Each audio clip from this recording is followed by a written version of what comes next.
stop losing money with your Facebook ad campaigns. Here are my top 4 things that you can do right now to turn an unprofitable campaign into a profitable one.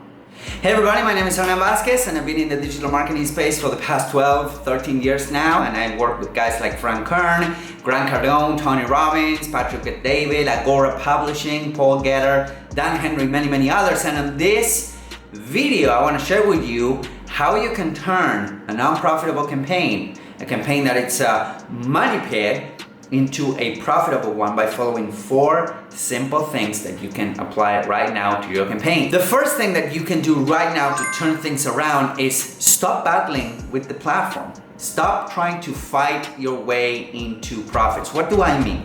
I mean that most people that come our way, they were having, again, great results 2-3 years ago, but then Facebook changed the rules, then Apple came in with the iOS privacy, so Facebook is now talking to Apple, and then we saw an increase in CPMs, and we saw an increase in cost to advertise. And the reality is that people that were crushing it back in the day, they're now really struggling. And the main reason behind it is because they haven't updated the math on their funnel. A lot of these people that are struggling, they focus too much on how much they're paying to acquire a customer through Facebook advertising. And that's a real thing to optimize for. You can optimize your ads, you can optimize your targeting, you can optimize your funnel to actually decrease the cost to acquire a customer. But the reality is that's the hardest thing to do. Think about it. When you're advertising, you're competing against millions of others of advertisers targeting the same demographic that you might be targeting. And it's not just your direct competitors, but also your indirect competitors as well. Let's say that you're targeting stay-at-home moms, 35 plus in the US that they like to do yoga, right? Of course, you will be competing against everyone else targeting stay-at-home moms 35 plus that like to do yoga because they're selling a yoga course, right? You're competing against everyone else selling a yoga course. But not only that, you're competing against big companies selling women products. You're competing against big companies selling household products. You're competing against universities advertising for their kids or schools advertising for their kids. So you're competing against a lot of people, not only your direct competitors, but also everyone else targeting that stay-at-home mom that likes to do yoga, right? The first thing that you kind of need to switch your mentality around is instead of focusing that much on lowering your cost to acquire a customer, which is the hardest thing to do, and that has a bottom, like you cannot go lower that bottom because that bottom is set by the markets. It's not set by you, it's not set by myself, it's not set by Facebook, it's set by the marketplace, right? Offer and demand. How much you're paying to acquire a customer, of course, you can lower it, but it will have a bottom that you cannot break through. So what you need to focus on, instead of focusing on your cost to acquire a customer, you need to turn around and focus on increasing the value of each customer, increasing your average order value, increasing your lifetime value. And that is a million times easier to do. Why? Because you're only competing against yourself, your promotions, your offers, and all of that. So if you can get somebody to spend, let's say, from spending $100 in your first transaction to spending $200, the cost to acquire a customer can stay the same, but you should double your revenue. And potentially you double your profit depending on your business model. And it's much easier to do. Because what you need to do is to tweak your funnel, split test new offers, send more emails. That's what you need to do.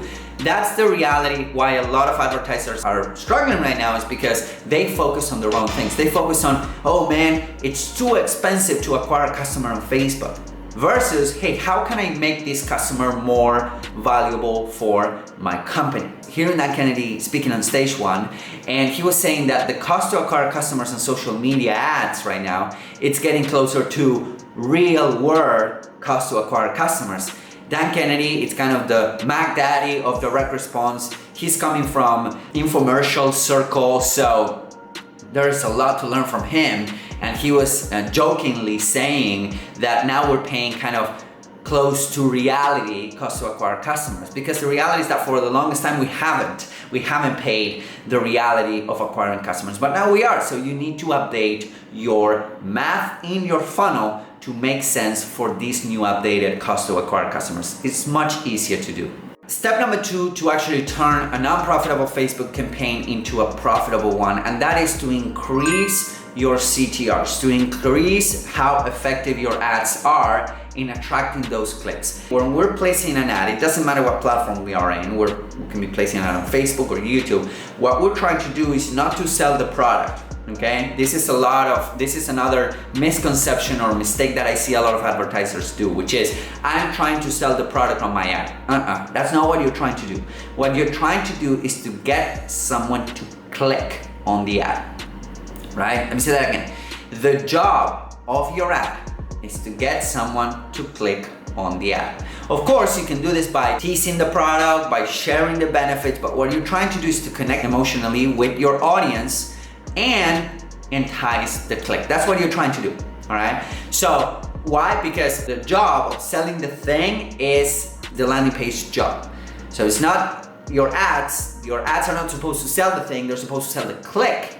Now your landing pages or your sales pages are supposed to sell the thing that you want to sell, all right? So big distinction there. So what you want to do is you want to increase your click-through rate. That means how many people are seeing the ad versus how many people are clicking on it. We pay attention to a single metric. It's called unique outbound CTR. You can find it in your columns. You can add it, and anything below 1% is not good. If you're getting less than 1% unique outbound CTRs, you need to work on your ads. And this can be by adding better images, writing better copy, having better targeting, right? You want to tweak your ads until you're above 1% unique outbound CTR. If you're above 1% unique outbound CTR, perfect. People are seeing your ads, they're clicking on it. You might have another problem, which might be in your funnel, but it's probably not the ads. Number 3, try short video ads. Right now, they're crushing it. We're talking about 5-second long, 10-second long little looping video ads, and you can make them with pretty much any type of online video ad creating platform. Right now, all the rage is AI, so AI video creating platform can help you do this, and you can go out and find some really cheap. And these short video ads, they have 3 benefits. Number 1 is that they usually have a high CTR. People want to see what's behind that video that you have going on. Number 2 is that they have a lot of inventory. They can be served on video feeds, they can be served on mobile phones, they can be served on desktop computers, they can be served on iPad, they can be served pretty much anywhere that Facebook can serve ads on, Facebook, Instagram, right? So that means that your cost to advertise those video ads tend to go down. All right, because you have more inventory, that means that you have more offer, that means that you're paying less per click and less per CPMs.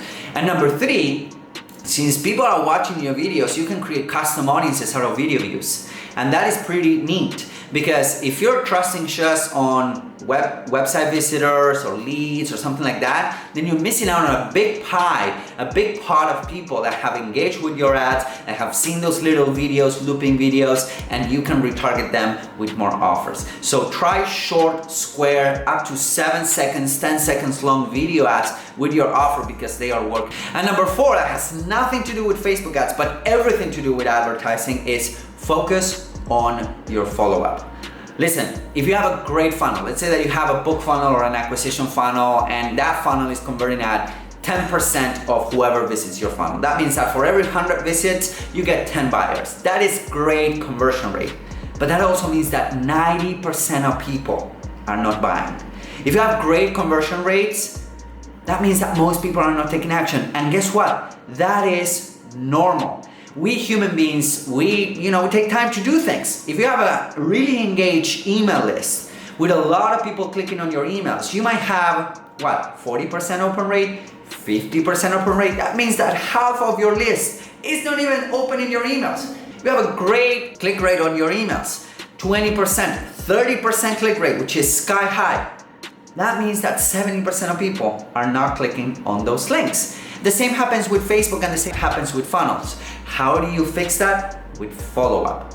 You follow up via emails, via SMS, you follow up with retargeting, because that can increase and can turn around an unprofitable campaign into a profitable campaign. I remember when I was running ads for Dan Henry, we used to run a lot of carousel testimonial type of ads, right? He would have a $9.97 webinar offer. People will come in, they will watch, I think it was like a 2-hour webinar, and then they will pitch a $9.97 offer at the end, right? And that worked really well, but guess what? most people wouldn't buy. So what did we do? We ran a retargeting campaign for people to go back and buy with a carousel of testimonials. They still work really well, by the way. If you have an offer, you want to try little square images with a picture of the person and a testimonial and some stars, they work really, really well. Carousel testimonials, but the main point is follow up. If you deploy a powerful follow-up system, your campaigns will perform better, you will make more money and more profit, and your business will grow like crazy, trust me. So I hope that these 4 strategies can help you turn a non-profitable or unprofitable Facebook campaign into a profitable one, really help you out. If you think that this is helpful, feel free to share, leave us a comment, subscribe, rate us, because this really helps us grow and it allows us to get the message out to more people so that more entrepreneurs can be effective and can be successful. I truly believe that entrepreneurs are the good guys of this battle, if you would, or if this word are the good guys. So help me help more good guys by sharing this message with people that need to see it. And if you have any questions, if you want us to touch base on any type of content, feel free to comment below, leave us a comment, send us a DM. We pay attention to everything, and I hope that this was helpful. I'll see you guys soon. Bye-bye.